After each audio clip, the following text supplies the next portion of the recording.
Saudara-saudari yang terkasih, selamat pagi berkah dalam. Sudah kita memberi senyum hari ini, Jumat 6 Mei 2022. Kita awali permenungan kita dengan tanda kemenangan Kristus.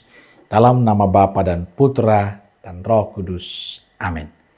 Permenungan kita diambil dari Injil Yohanes bab 6 ayat 52 sampai 59. Orang-orang Yahudi bertengkar antara sesama mereka dan berkata, "Bagaimana ia ini dapat memberikan dagingnya kepada kita untuk dimakan?" Maka kata Yesus kepada mereka, Aku berkata kepadamu, sesungguhnya, jikalau kamu tidak makan daging anak manusia dan minum darahnya, kamu tidak mempunyai hidup di dalam dirimu. Barang siapa makan dagingku dan minum darahku, ia mempunyai hidup yang kekal, dan aku akan membangkitkan dia pada akhir zaman. Sebab dagingku adalah benar-benar makanan, dan darahku adalah benar-benar minuman. Barang siapa makan dagingku dan minum darahku, ia tinggal di dalam aku, dan aku di dalam dia. Sama seperti Bapa yang hidup mengutus aku, dan aku hidup oleh Bapa, demikian juga barang siapa yang memakan aku, akan hidup oleh aku. Inilah roti yang telah turun dari sorga, bukan roti seperti yang dimakan nenek moyangmu dan mereka telah mati. Barang siapa makan roti ini, ia akan hidup selama-lamanya. semuanya ini dikatakan Yesus di Kapernaum ketika ia mengajar di rumah ibadat. Injil hari ini kembali bicara soal penegasan Yesus tentang roti hidup dan kehidupan kekal. Roti hidup yang disampaikan Yesus adalah tubuhnya sendiri. Tapi apa yang disampaikan Yesus justru menimbulkan kegaduhan dalam komunitas orang-orang Yahudi.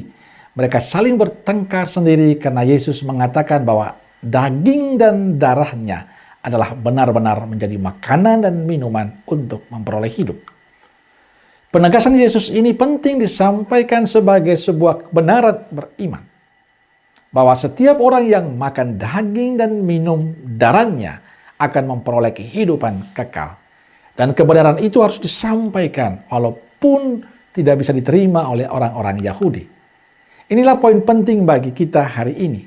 Yesus memberi contoh penting agar kita tidak takut menyampaikan kebenaran, menyuarakan, mewartakan kebenaran iman yang kita yakini. Tidak perlu malu menunjukkan bahwa kita bangga sebagai murid Kristus. Kita dipanggil untuk tidak takut berbagi pengalaman iman dengan peduli pada sesama. Dengan peka pada sesama, dengan mau terlibat dalam penderitaan sesama.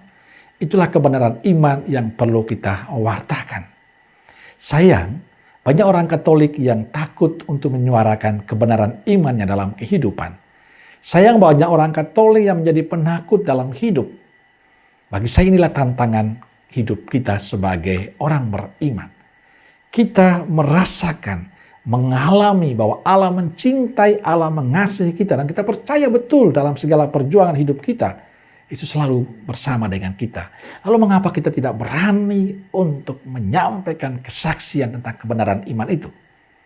Saudaraku terkasih, saya sadar bahwa menjadi orang benar dalam kehidupan kita saat ini tidak mudah. Kita bisa dianggap aneh, gila bahkan dengan berbagai macam tantangan. Bisa dianggap merusak tatanan yang sudah ada. Dan resikonya tidak mudah. Tapi tugas kita sebagai orang beriman dan murid Yesus, yakni wajib menyuarakan kebenaran iman kita. Dan mau menerima risiko apapun yang harus kita terima demi sebuah kebenaran iman.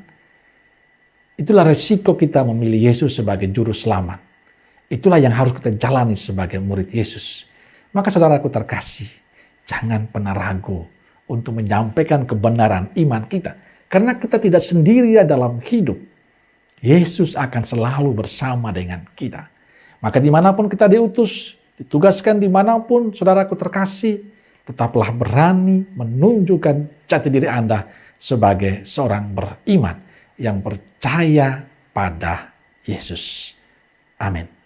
Semoga Allah yang Maha Kasih memberkati saudaraku sekalian, Bapa, Putra, dan Roh Kudus. Amin. Roh Kudus Nazaret, doakanlah kami. Amin. Berkah dalam.